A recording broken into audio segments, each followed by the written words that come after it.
Hey, what's up everyone, Blade here, and welcome back to another video of Persona 5X. Inside today's video, guys, we're going to be going ahead and showing off all the exchange shops that's inside of the CN version, or TWKRCN version here, and what to really save up for, as there are differences in the global exchange shops compared to the current ones on CN, KR, and TW. So if you guys are interested in this, we should sit back, relax, and enjoy the video. Hit that like button, hit that subscribe button, seeing it does help out the channel a lot. And if you do have some time, leave a comment. If there's any video you want to go ahead and see, be sure to let me know down below. We are going to be streaming once again today. I am feeling a lot better with my voice, maybe because I spoke a little bit less yesterday, but we're going to be trying to at least kick it off again on today. So without further ado, let's get to the video. So there are obvious different changes on side of CN, KR, TW, and global. And many of you guys have asked me this on streams, where are there huge differences? Are there things I need to save up for? So this video is going to try to answer as much as possible. Now, the person who ended up asking me this, I have to shout them out as well. This is DIH in Arujo. Now, I hope I got your your name correct. If I didn't, please do correct me down below in the comment section. But they said, hey Blake, can you do a video showing off the differences between global exchange shops and CN exchange shops, especially the Repression Metals shop? Now, the reason for this is because a lot of things are different when it comes down to personas. A lot of people want to know what the personas do, but alongside of that, there are some other differences in exchange shops. So I have both my TW as well as my global up right here, and we're going to swap between them both and show off each exchange shop. So going ahead and clicking what I got here. First of all, don't judge me on my gems. I know I'm broke. Okay, I know I'm brokey, but give me a second. So the first difference is going to be with these exchange shops here. Now, you guys currently on the global end, which I'm going to go ahead and pull this up as well to have it shot up. If we go ahead and look at the Prism Cognigem shop, which is the one I'm looking at on TW as well, we can immediately see the differences. So on the global one, globals look something like this, where you guys obviously got the Orange Revelation card, you got the Retrograde card, Everlasting Incense, and then of course the other ink here. But on TW, we have a few other additions. Obviously, we got the regular stuff, which is going to be the cards and things. But then you see blank fates are down here, which are eventually going to be more prevalent in the game. So they're going to put them inside of the shop.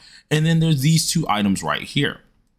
Now, these two items are going to come out later down the line, and they are going to be very hard to get at times unless you are buying the BP, or unless you are spending a decent bit of money on rebates. Now, the reason why they cost so much is because what those items do is they allow you to make a custom card with absolute custom stats in the most perfect of stats. So let's go to my Luce, for example. I made a few cards for him when he actually did come out, and it's kind of noticeable. You have, of course, let's find one of the good ones. Yeah, we have this one here that has attack, pierce, crit damage, crit rate, right?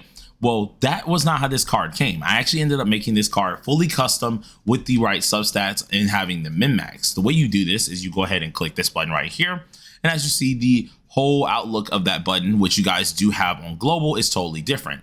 Instead of just choosing the main stat and having the card just randomize itself, no, you'll be able to not only choose the main stat, which let's say I want crit damage, but with these lovely things here, we're going to be able to choose the substats. So I want attack percentage. I would like to have maybe crit rates. Since this is a crit damage piece, of course I can't get crit damage, but I want to get, let's have what's called damage bonus, and let's have pierce right here, right? So boom, I got both of those, or piercing damage bonus. Sorry, I got them mixed up for a second. Well, then this is what happens. You're able to make the entire card, and it costs 8 of these guys. Each one of these are going to cost about 2. So that's the best way to remember it. And it gives you the card with those specific stats on them, meaning I get attack percent, crit rate, damage, pierce, and damage bonus, all on that one card specifically made for me. You then would need 4 of these guys to obviously create the card, but that's just step 1. Once you just create the card, you're then able to use these green dudes right here, and that will allow you to re-roll the substats base amount to anywhere it can be. It can be the lowest amount. You can re-roll it all the way to the highest amount. And they do cost, of course, like one of these green dudes every time you re-roll it on each one. So you're able to make the most overpowered card at base that you want to, and just keep refreshing and refreshing it with blank fates to pretty much absolutely use those. Currently, obviously, they're not on the global end. As we can see, once again, they are only on the TW end. Eventually, both of those items will be coming out. So I would at least advise a lot of you guys to probably save a lot of these lovely inks, because it does take one of these, a bunch of these when they come out, and a couple of these. So it's going to be a while, but that's still a difference. The other difference that a lot of you guys are probably going to be able to see is this shop right here. This shop is called the dupe shop here, or at least what I named the dupe shop here. And obviously y'all don't have that tab. Now this tab is whenever you have an A6 character, any dupe, whether it's an A6 standard unit, an A6 limited unit, if you get an extra dupe here, it will give you 2 of these little icons. Well, these 2 icons can be exchanged for all those goodies that you saw in the last tab, plus the blank fates and the flowers. It can be exchanged for these joy medals, which are going to help you get a lot of wonders daggers. It can be exchanged for these 100 little medals to actually get you more other persona skills and stuff like that. So that's really, really helpful. But it can also be exchanged for the things that we need to make characters. So for the 60 shards, this is eventually going to come to global. It's of course a newer edition as well, so it's going to take a long time, but this is another difference with our exchange shop being the dupe shop. So pretty darn cool to have that. Now the next difference in here obviously is going to be the daggers. I'm not going to go too much on this here because, as you guys do know, there's going to be a bunch of daggers that's going to come out here.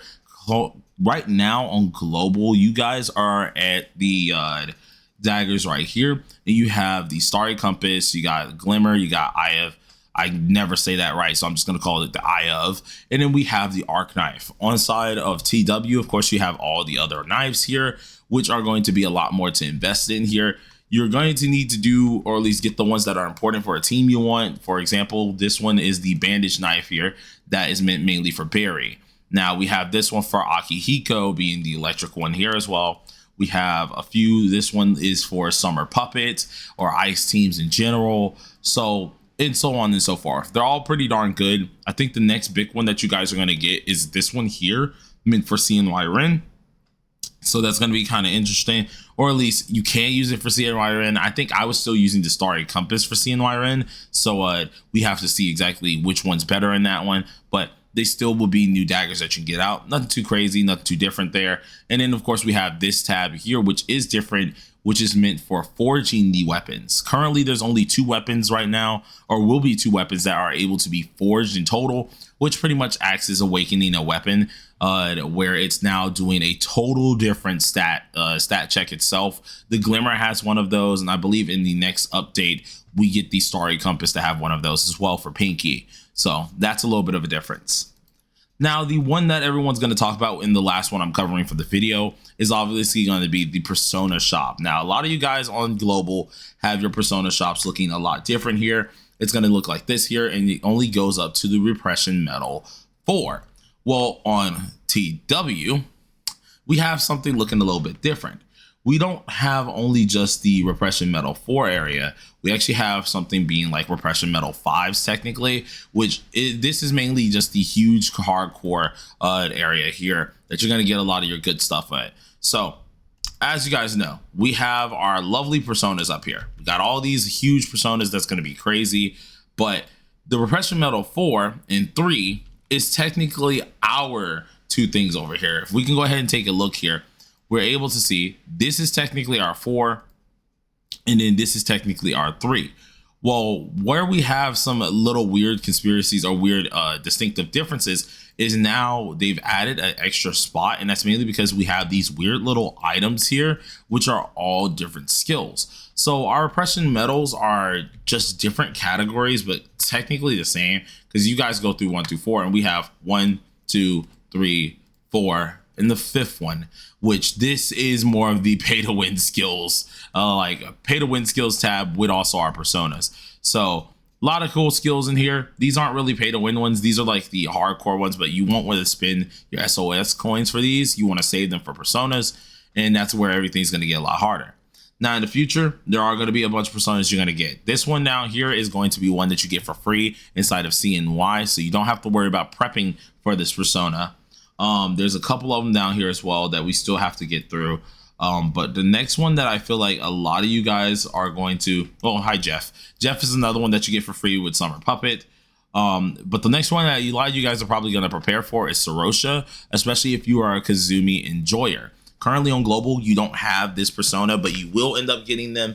And the reason being is because this persona here is insanely good for Kazumi specifically. It does help out her highlight. It does help out the blessed form for her specifically, and makes her deal a ton more damage overall. So I mean, like, this is probably going to be a lot of people's go-to persona when it does come down to getting Kazumi here specifically here.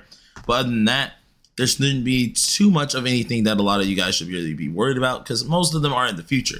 Now, there's one more persona that is coming up very, very soon on the global end, which should be Throne. And I want to find them real quick for you guys, because they're going to be one of the last ones I talk about. Let's see if I can find them. Is it you, not Siegfried here? That's Zalgogan, another good persona that's going to come out for Makoto Yuki. If you guys are actually going ahead and saving for Makoto Yuki, obviously this is a great persona to go ahead and use. So that's another good one that we can have. That's for Barry, so I'm not going to talk about them. And here's Throne. Throne is specifically going to be like made for Matoi and as well as C and Ryren, but they're also a very good persona in general. So if you wanted to invest into Throne and you wanted to invest into like Makoto Yuki's persona, that would obviously be a very good investment. But other than that, everything that we talked about today here, that is all the differences that we have compared to Global's ones. So if you guys did enjoy the video, please do smash that like button with your forehead and consider subscribing if you are new. We're going to be going ahead and streaming once again today, so be ready to have some questions. I'm ready to have some fun, and we're going to continue pushing on forward. But for now, I got stuff to do, so peace out.